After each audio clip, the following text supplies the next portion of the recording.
Good morning,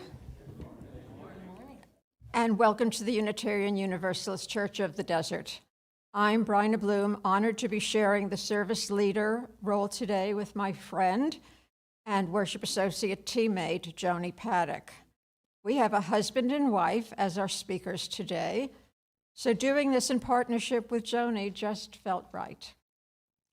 Before we begin, please take a moment to silence your technology.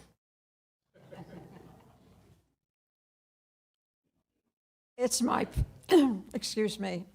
privilege here in the sanctuary to express gratitude on behalf of all of us that we are on the historic homelands of the various bands of Cahuilla people, and we honor the unique relationship that we hope emerges between our community and the indigenous people and their traditional territories.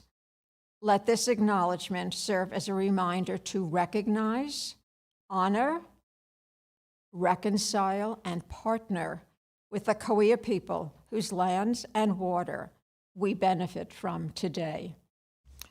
Every day, we are reminded we are living in a time of homophobia, transphobia, xenophobia, Islamophobia, and of course, good old run-of-the-mill anti-Semitism. It's comforting to know in this congregation, in this sanctuary on our sacred grounds, we welcome people of all sexual orientations and gender identities, of all ages and sizes, people of all economic statuses and professions, civic engagement, and of all physical and mental abilities. We welcome people of all races and ancestries and cultures. We welcome you wherever you come from, whoever you love, and whatever your immigration status. We welcome all those who will learn and grow with us as we commit together to embrace the rich and beautiful diversity of the world and to build a community centered in justice, in compassion, and most importantly, in love. We're very glad you are with us this morning, whether you are here in the sanctuary or watching from home. If you would like to be on our email list to learn more about us and our programming, please contact us at admin, that's ADMIN, @uucod.org, or stop by the welcome table in the lobby after service and sign up there. Before I ring the Tibetan bowl, I would like to ask you a question. Where is your energy right now? You don't have an answer, just close your eyes and think on this while I ring the Tibetan bowl and we listen to the wonderful Chip Prince play our music for centering.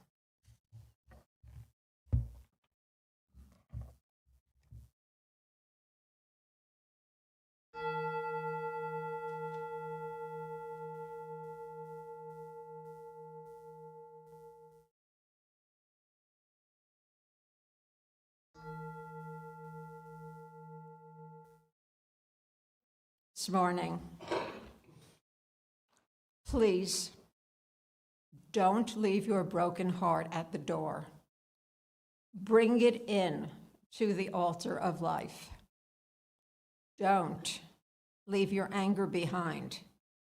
It has high standards and the world needs its vision.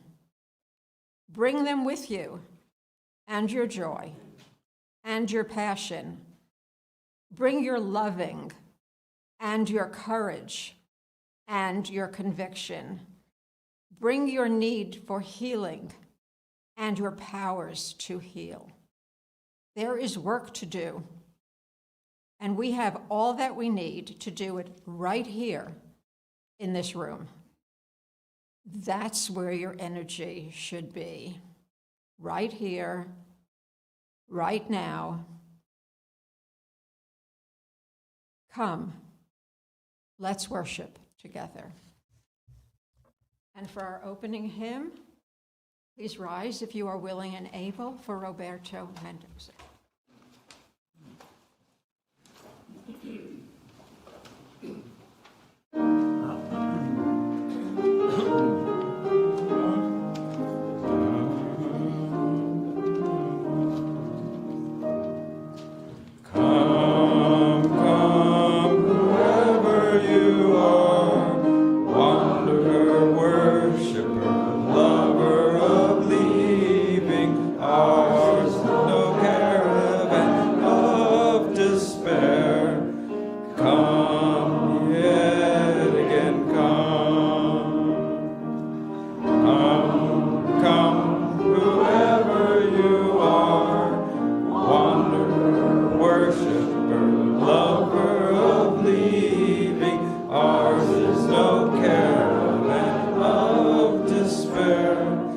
come yet again.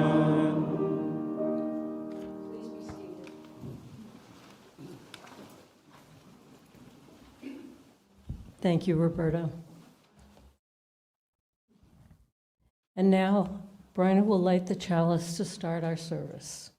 Please read along with me with the words up on the screens. We light this flame to remind us love is the center. As we grow and connect, mature and deepen, love remains at the center. When the light of truth burns all else away, love remains. And now I would like to invite Ryann McMillon up to light our BIPOC candle, and please join me in the words on the screens. We light these candles in solidarity with Black, Indigenous, and other people of color as we journey toward spiritual wholeness. May we, as a beloved community, work to dismantle racism and all forms of oppression. May we live out our dignity and equity.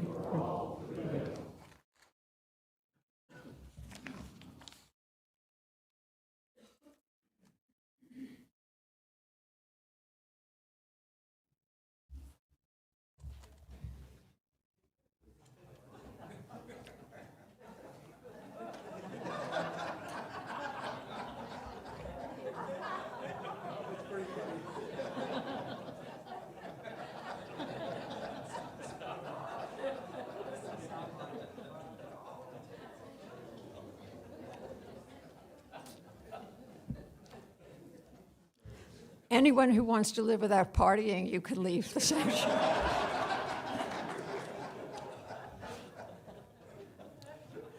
The reading this morning is called Stories in the Making by Emily Richards.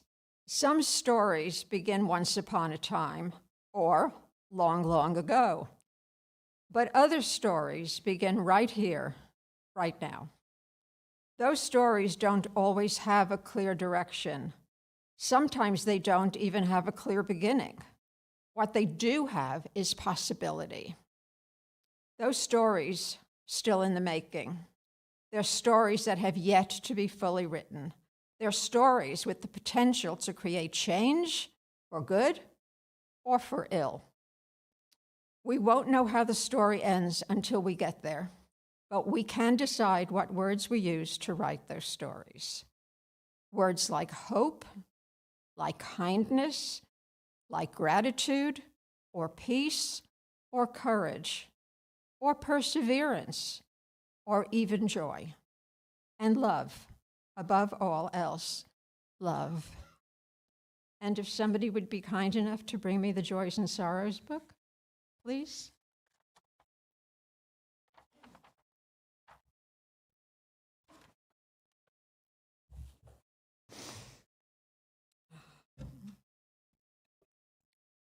So let's just take a moment. We are living in a time that's all about doing. So let's take a few minutes here and have it be about being. Close your eyes. Put your hands in your lap, palms up, and just sit. The only thing to think about is sitting and breathing. Breathe in through your nose and out through your nose. Indulge yourselves in the breath of life. In and out. In and out. Do it a few more times and then open your eyes. It's important now and then to just stop and be.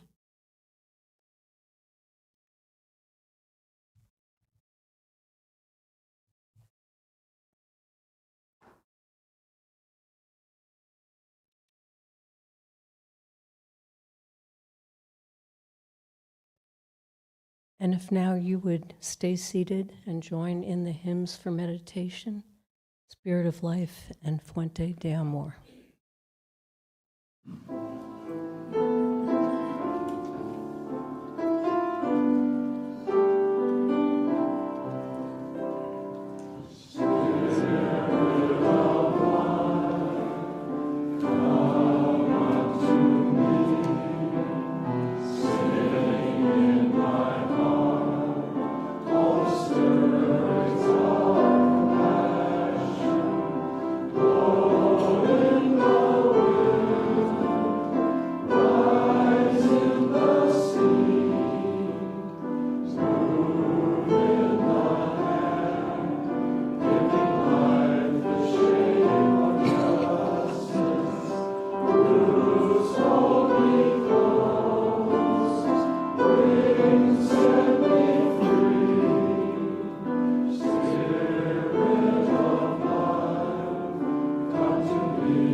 And now I'd like to invite up Dulcie McMillon to introduce her husband and Shelter from the Storm.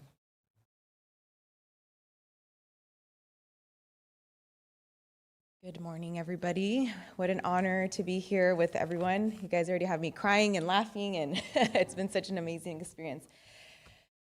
So today I am going to be talking a little bit more about Shelter from the Storm before introducing my husband and what we do here in the community.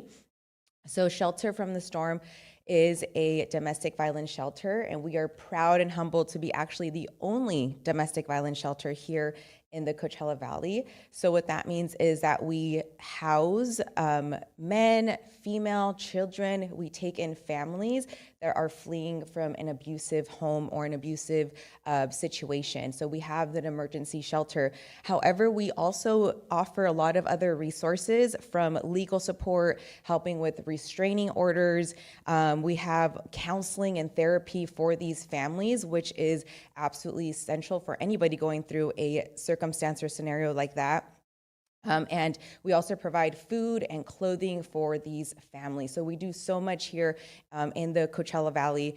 And the biggest mission for us is to just let our community know, our families know, females, men, children, that there is support out there, because domestic violence is a topic that isn't talked about much. There's a lot of fear and a lot of shame around violence, domestic violence. And so we want to be that resource for them, to let them know that there is help. And unfortunately, it takes a person 7 attempts to actually leave their home permanently before they actually leave. So they try 7 times to leave. Again, it's that cycle of fear, right? They try to leave, they come back, they try to leave, they come back. And a lot of the times it's fear, not knowing what's going to happen to their children, right? Food, clothing. A lot of the times they just leave with absolutely nothing. And because of that fear, they end up going back to that abuser. So with Shelter from the Storm, we take them in and we really help these families just rebuild their confidence and get them, we'll help them through that fear to be able to just be on their own with their family. And so Shelter from the Storm gives those resources. And so today, what I want to encourage you guys all to do is to donate, whether that is through our Champion of Life. So these little pamphlets are outside. And with nonprofit organizations, the best thing that you could do is donate financially and consistently. So with what this is, the Champion of Life supporter, it's a membership that we have. So essentially you give $1, $2, $5 on a monthly basis. And that consistency really helps us with these resources that we are providing for these families. So there are other ways that you can donate. However, as a small organization, it's hard for us to take in clothing or furniture or things like that because we don't have much storage. So again, the best way to do it is through financial support, okay? So with this time, I'm going to be introducing my husband. So I'm actually vice president of the board for Shelter from the Storm. My husband also serves on the board. He is a domestic violence survivor, and what he's gonna do today is share his story on how he paved his own strong path forward. So please welcome my husband, Ryann McMillon.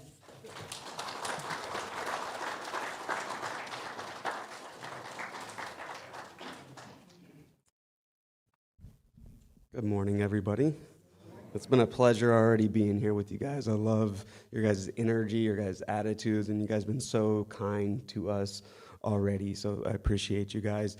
And, you know, this is very dear to my heart, you know. I've been here since I was 12 years old, and the shelter has really paved the way for my life.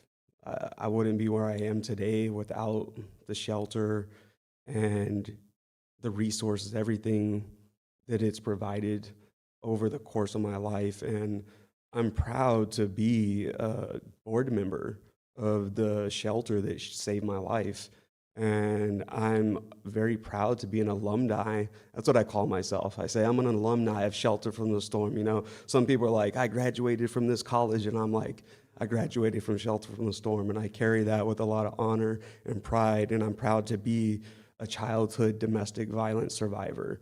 And a little bit about me is I grew up in really traumatic upbringing. Was my beginnings. It was just surrounded by chaos, destruction, and it was just this shadow of domestic violence around my life. And it caused constant upheaval. And my father spent majority of my life in prison, and he's still in prison today. And a lot of that was because of violent acts towards my mother, but also violent acts towards other people. And throughout that, because of the violence that swarmed my family, I was homeless most of my childhood, from being born until 12 years old. I was homeless. We'd live in homeless shelters. I would sleep in the car with my mother and my brother, and I went to 13 different schools. Like, I never had stability. I never, every day it was just a fight to live, to find food. You're just in a state of survival. And that's how I grew up, was just this constant environment, just saturated with violence and substance abuse and crime. And that's all I ever saw. That's all I ever saw growing up. And with that, obviously I went through a lot and I saw a lot, but with that created a lot of intense anger, anxiety, and a sense of unhappiness.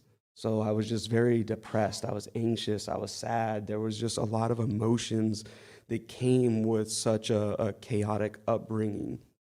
And it felt like this inescapable cycle that I just lived in. And it was a repeat. And it's like I've repeated this cycle where it's like violence, and then things get rough in life, then violence and drugs, alcohol, abuse. And I just lived that over and over again throughout my entire youth.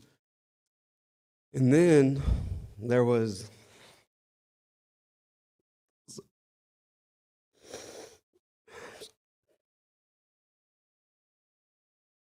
sometimes I get through these fine, and then other times I break down.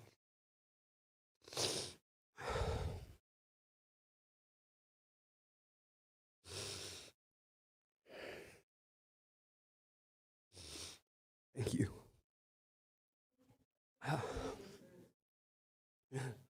I'm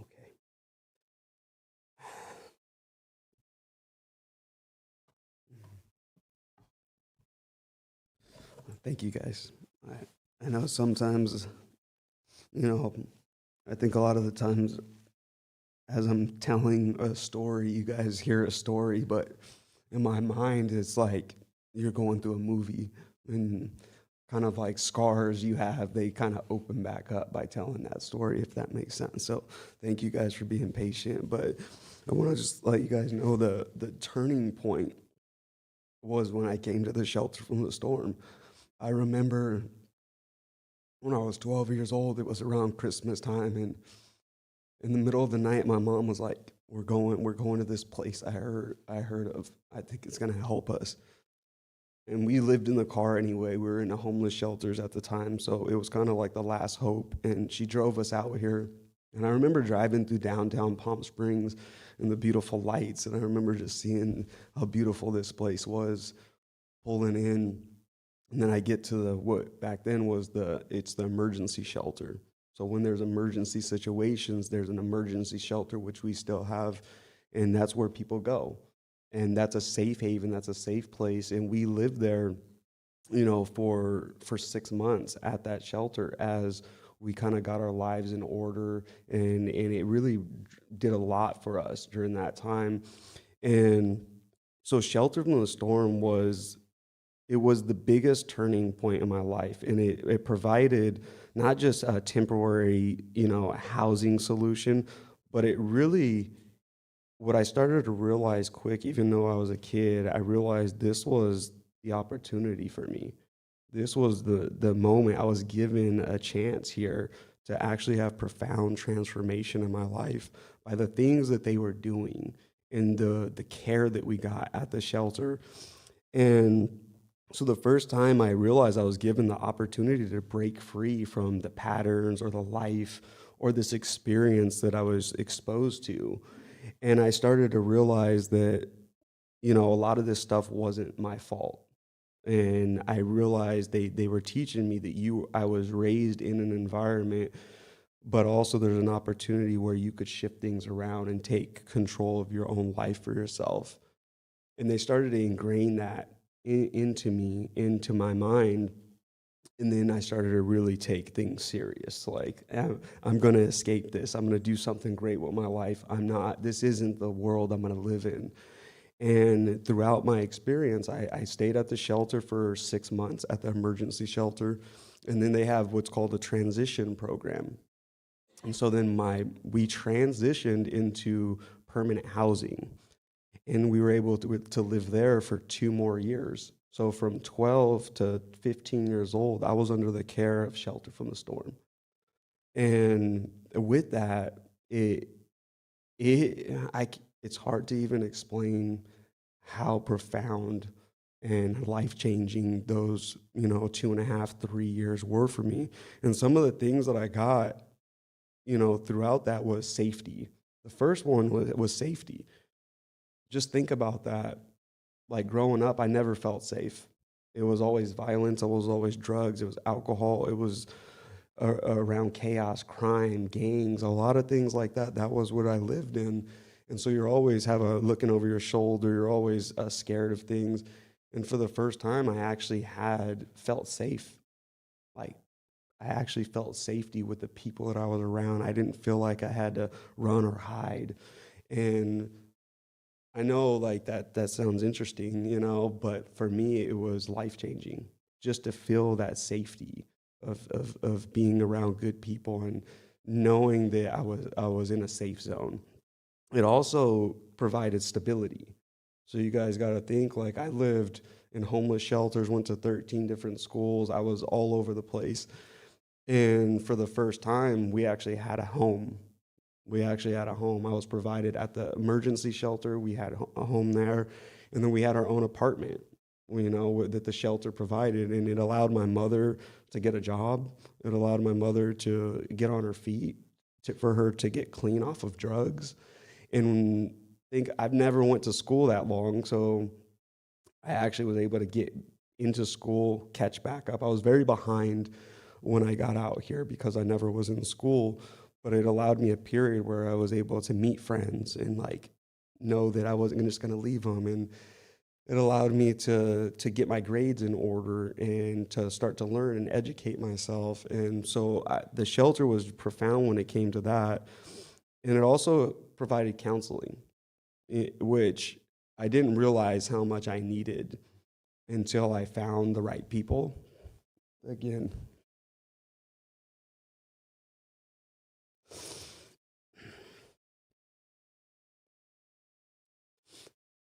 you carry all of us. I think, all of us go through things in life, and we carry, anger, sadness, a lot of emotions, and we're not really taught how to handle that. And I didn't know how to handle it, and that's why I had a lot of anger, and had a temper, and I would lash out. There would be a lot of things like that. And so I found incredible counselors who every single week I had to go to counseling. It was part of the program, and I was able to express myself and tell people the truth and get feedback and get support and just have people that I could trust and talk to. We also had group counseling, which made me realize I wasn't alone and that there was other people going through similar stuff. And it built a community. We had a community of kids, children, moms who are going through the same experience. And we all just came together and supported each other and learned together and grew together over the years as we developed ourselves. Our mothers developed, we developed, and we grew in this evolution where we could step into the world and take care of ourselves and to also live a good life. And that was based off the counseling. And I didn't realize it until I started getting the counseling, how powerful it is. And they provided that for me. And there was so much healing that came from that. I also got mentorship. So I ended up getting a mentor. I feel very blessed. My mentor's name is Otis Sterling. He's a judge he's a judge at the Indio courthouse. And when I was 12 years old, they had a mentorship program, and Otis came into my life. And Otis at the time was around 40, but he'd been through similar stuff that I went through. And so his childhood was similar to mine, so he was able to show me that there was a way, that there was a strong path forward. There was a way to grow, to expand, to change, and to become better than what you were shown. And that's what I really got to see, that visual. And throughout our mentorship, that's what he was showing me, and he was guiding me, and he was protecting me.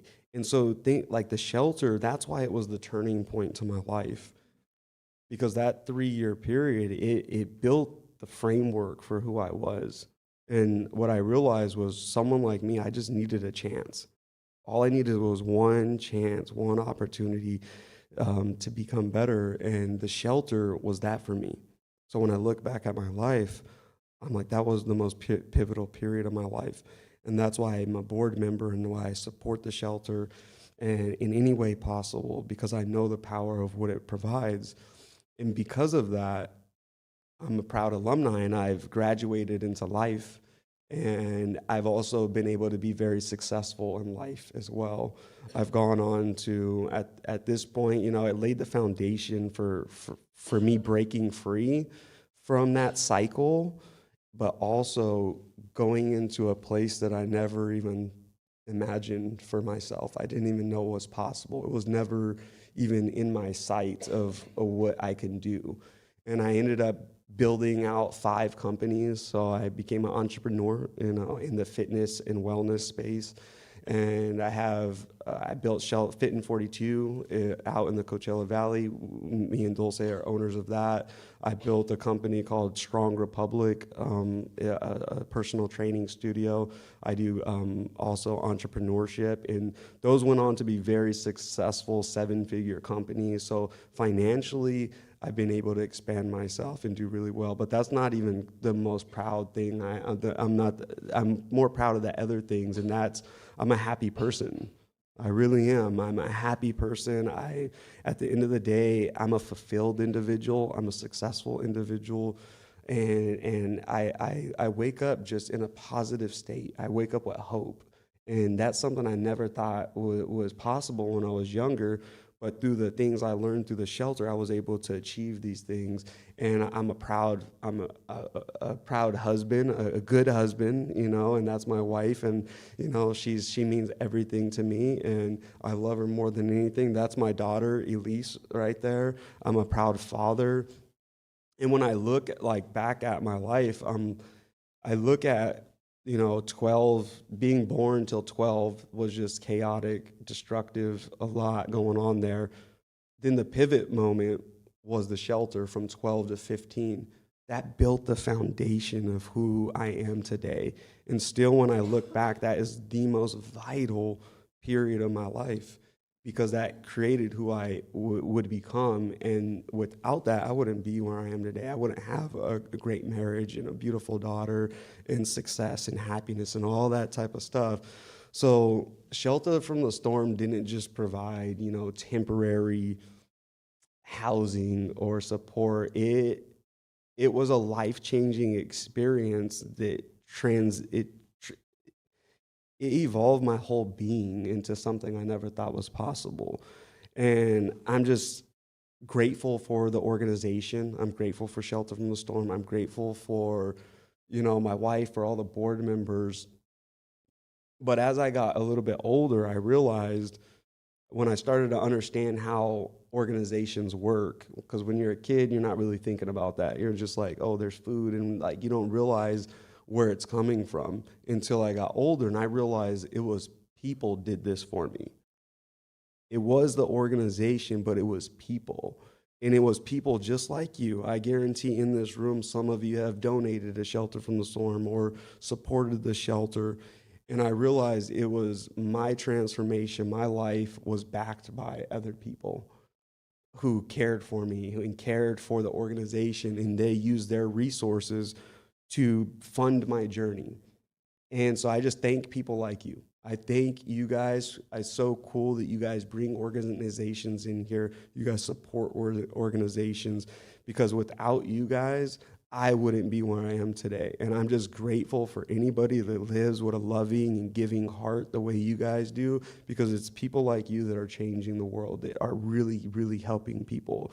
And I'm just thankful for you guys for allowing me to be here. I'm thankful for you guys for being contributors and supporters of Shelter from the Storm, because I know that you guys have helped transform my life, but then there's kids and women and men who are coming along in their journey, and they're going to have an evolution and an expansion just like I did because of people like you. So I'm incredibly thankful for you and all you guys do for so many organizations. And I thank you guys for having me here to be able to share my story. I know I got a little emotional. It's like that sometimes, you know, when you open up some old wounds, but I'm thankful for you guys. And I thank you for listening to my story today and for supporting Shelter from the Storm.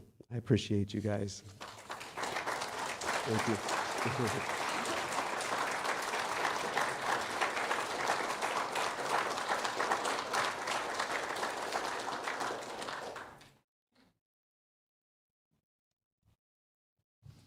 And now if the ushers will come forward and collect the offertory for this incredible organization. The operative word is support. This morning, and thank you, Ryan, Dulce, so much for sharing so much of your lives with us. That really is a blessing. We're very grateful. Before we begin the news of this congregation, I'd like to introduce Robert McCormick, a longtime friend of UUCOD, who will tell us about something very dear to his heart. Robert?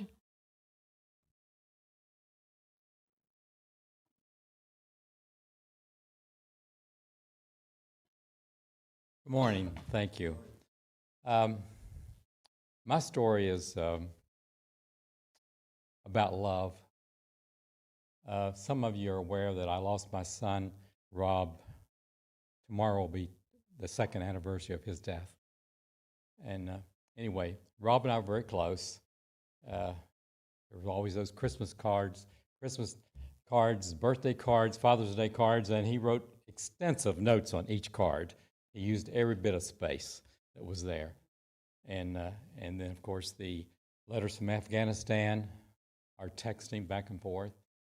And this story, I felt like I had to tell Rob's story. And it's really in his words because I used all that correspondence. And so the result is my book, Love, Rob, and it was just published, and it's on Amazon. It just, if you go to Amazon, it's just Love, Rob with 2 B's, and I have cards with the QR code on the back that if anyone wants it, and I'll hand these out after the service. But anyway, I appreciate you listening, and I hope that Rob's story will resonate with you, and I hope that it will help a lot of people. But as I said, it was a journey that I had to take, and it's about love, sobriety, betrayal, a father-son relationship. Anyway, I hope that Love, Rob will resonate with you. Thank you.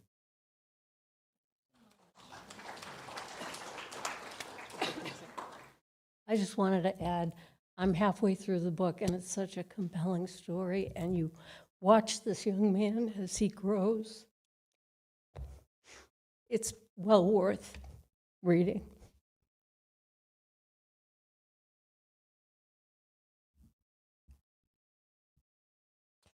From Rod Belshie, our esteemed incoming president of the board, 109 people are now in the UUCOD directory, including 92 with photos.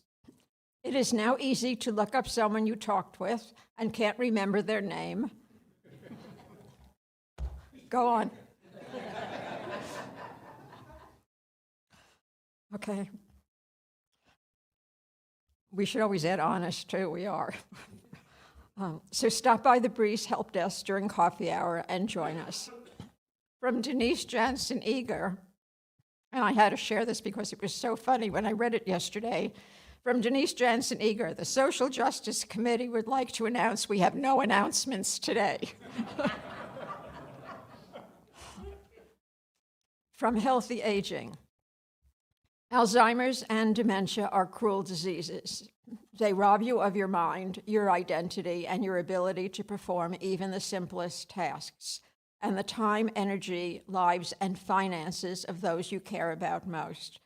This coming Wednesday at 10 a.m., learn what you can do to prevent Alzheimer's and dementia using a combination of techniques from the discipline of functional, precision, and integrative medicine. Look for a mini flyer on the round table in the foyer, ask Marty Gronwald, or just show up. Wednesday, 10 a.m. Don't forget.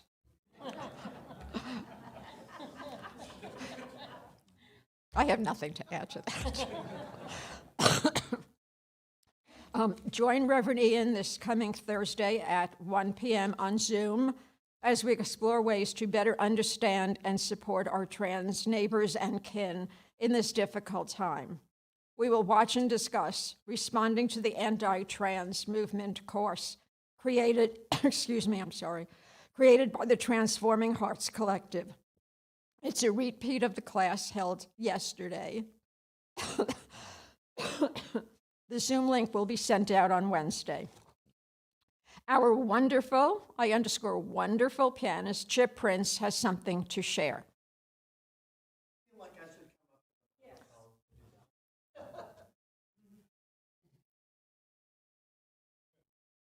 Hello, I never do this, but there's a really, really special event that's happening today. We live in extremely difficult times, as you know, antagonistic times, stressful times. One of the things that we can do for ourselves and ultimately for the people that we love is to sing. Or, if you don't like to sing, to listen to other people sing beautifully. The Gay Men's Chorus, the Palm Springs Gay Men's Chorus, is leading an event this evening at 5 o'clock, at the Methodist Church in Palm Springs, Alejo and Sunrise, called Stand Up for Social Justice. I'm sorry, I don't have a bigger graphic for you here. And it will feature the chorus singing and some wonderful soloists.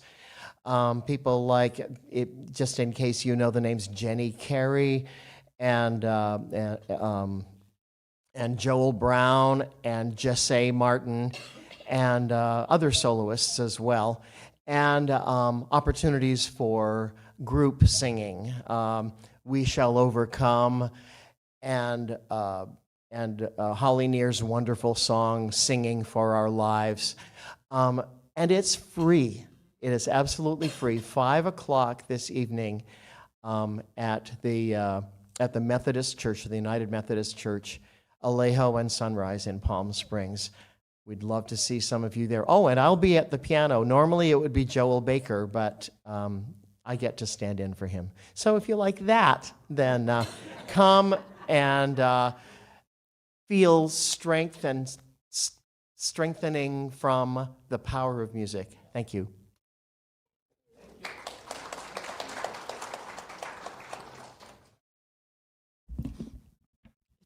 Thank you, Chip. Now, with great gratitude, I want to thank Ryan and Dulce for being with us today. I want to thank Joni for partnering with me, and the incredible Chip Prince, who raises me up every time he sits down at the piano and starts to play. To the tireless AV team for the great job they do, and for not giving me dirty looks when I throw them extra work. To the ushers and greeters, thank you for making everyone feel so welcome here. To hospitality, thank you for the weekly spread. And to you in the sanctuary and you at home, thank you for your support that you give to this congregation. Last minute reminder for our visitors and guests, please join us for coffee hour. You can also stop by the welcome table in the lobby if you're interested in being on our mailing list. A member of our welcome committee will be happy to help you. Now for the closing hymn, you just need to sit and enjoy it. I come to sing a song about hope. I'm not inspired much right now, but even so, I came out here to sing a song, so here I go. I guess I think that if I tinker long enough, one might appear. And look, it's here. One verse is done, the work's begun. I come to sing a song about hope. In spite of everything ridiculous and sad, though I'm beyond belief, depressed, confused, and mad, well, I got dressed. I underestimated how much that would take. I didn't break until right now.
linger long enough, one might appear.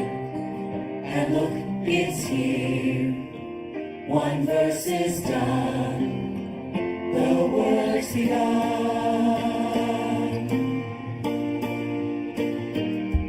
I come to sing a song about hope.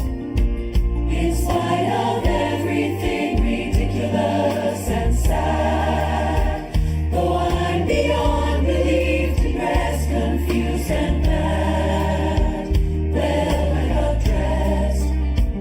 I underestimated how much that would take. I didn't break until right now. I sing of hope and don't know how.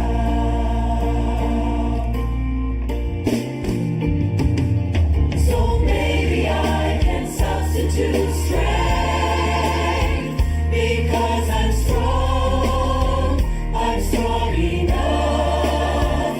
I got through lots of things I didn't think I could, and so did you. I know that's true. And so we sing a song about hope.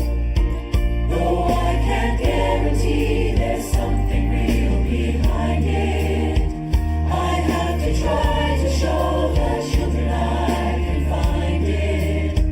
And so today, when life is crazy and impossible to bear, it must be there. It never wins. That's what I hope. See, I said hope. The work begins.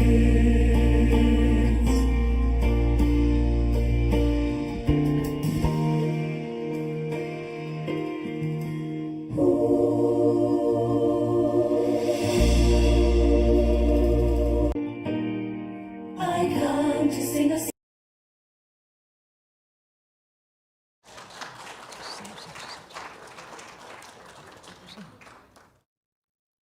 I want to tell you about that song. I was going to do this before they went ahead and played it. Last month, Marty and I went to the McCallum Theater and saw Brian Stokes Mitchell, who is one of my very favorite performers. He sang Hope just to a piano. He almost whispered it. The audience was mesmerized, and it's been playing around in my head ever since. So in lieu of the hymn today, I decided that I would seek it out. I found this video on YouTube. It was posted by the Universal Gospel Choir of Vancouver, Canada. And one of the things that I really loved when I read their bio is the following. They have a land acknowledgement also. And it reads, "We acknowledge that most of our work takes place on the traditional, ancestral, and unceded lands of the Musqueam, Squamish, and Tsleil-Waututh, and I'm sorry if I destroyed that, peoples, while our choir members come with their own diverse backgrounds and experience.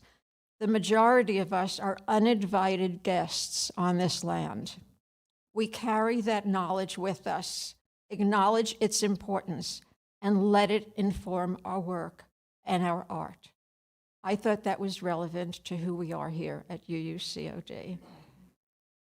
It is on YouTube, and clearly it is called Hope.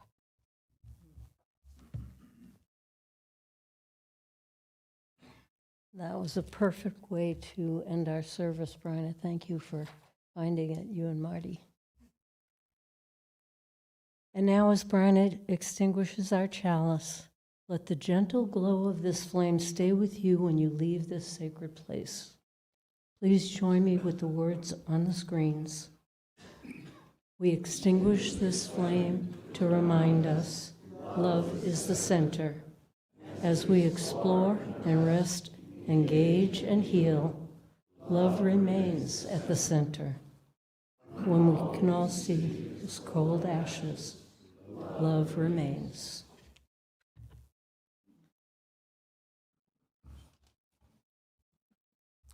Our closing words this morning are something I truly feel. Kindness makes the world a better place. Acts of kindness can uplift your spirit in so many ways. Being kind is about helping people around you feel safe. It's about giving without expecting anything in return. I close with a few simple quotes. Khalil Gibran, a Lebanese-American writer, poet, and visual artist, wrote, "The smallest act of kindness is worth more than the greatest intention." Author Wendy Mass wrote in The Candy Makers, "Be kind, for everyone you meet is fighting a battle you know nothing about." From Life, the Truth, and Being Free, every single time you help somebody stand up, you are helping humanity rise. And finally, in her book, Pay It Forward, Catherine Ryan Hyde writes, "There is no wrong way to perform an act of kindness. Go out into the world, my friends, and be kind."